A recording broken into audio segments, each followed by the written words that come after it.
हरिओम। सत रज तम, इन तीनों गुणों का ज्ञान क्या है? इसको परमात्मा 14वें अध्याय में कह रहे हैं अर्जुन से कि हे अर्जुन, संपूर्ण ज्ञानों में उत्तम और श्रेष्ठ ज्ञान को मैं फिर कहूँगा, जिसको जानकर सब के सब मुनि लोग इस संसार सागर से मुक्त होकर परम सिद्धि को प्राप्त हो गए हैं। इस ज्ञान का आश्रय लेकर जो मनुष्य भगवान की सधर्मता को प्राप्त हो जाते हैं, वे महासर्ग में भी पैदा नहीं होते और महाप्रलय में भी व्यथित नहीं होते।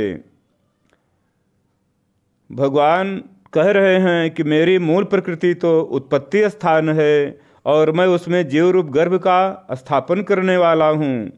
उससे संपूर्ण प्राणियों की उत्पत्ति होती है। उन गुणों में सत्वगुण निर्मल होने के कारण प्रकाशक और निर्विकार है।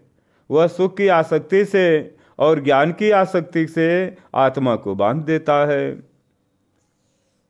तृष्णा और आसक्ति को पैदा करने वाले रजोगुण को तुम रागस स्वरूप समझो। वह कर्मों की आसक्ति से जीवात्मा को बांधता है।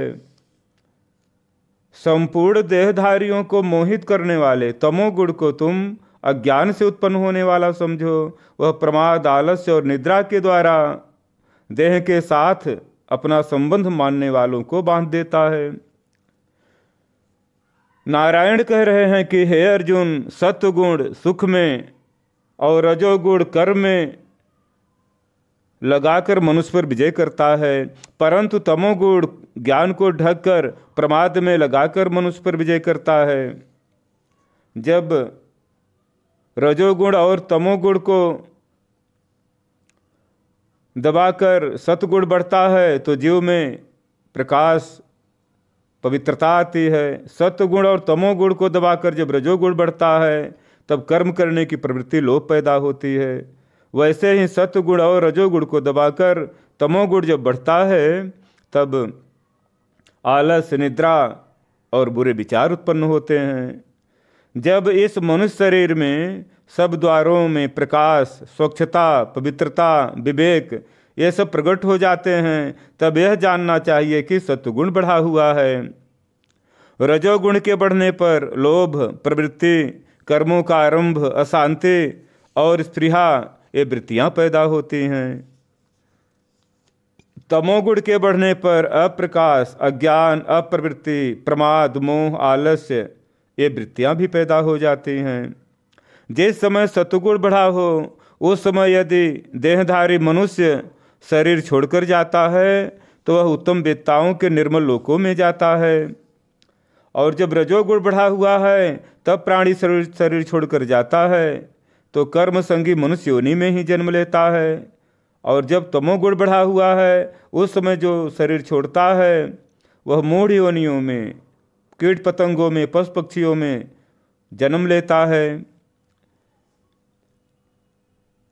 नारायण की वाणी है कि विवेकी पुरुषों ने शुभ कर्म का तो सात्विक निर्मल फल कहा है, राजस कर्म का फल दुख कहा है और तामस कर्म का फल अज्ञान है, अर्थात इसको मूढ़ता कहा जाता है।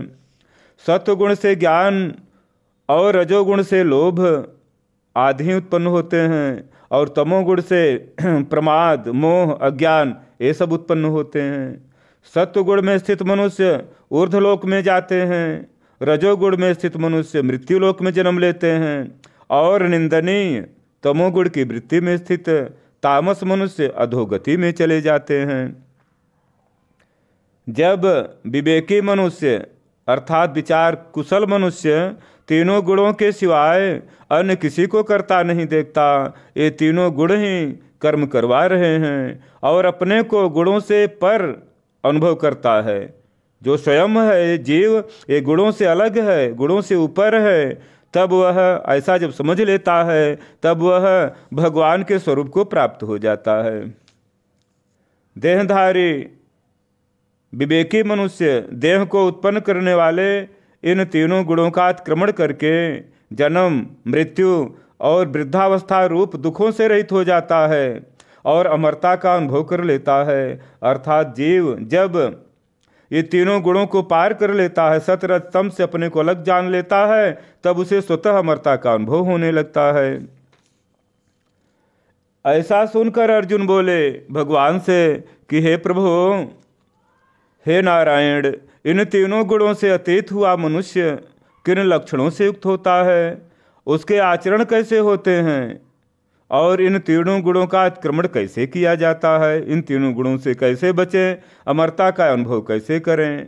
तब भगवान कह रहे हैं कि हे पांडव, प्रकाश और प्रवृत्ति तथा मोह ये सभी अच्छी तरह से प्रवृत्त हो जाएं, यानी मिल जाएं, तो भी गुणातीत मनुष्य इनसे द्वेष नहीं करता, और ये सभी तीनों गुण से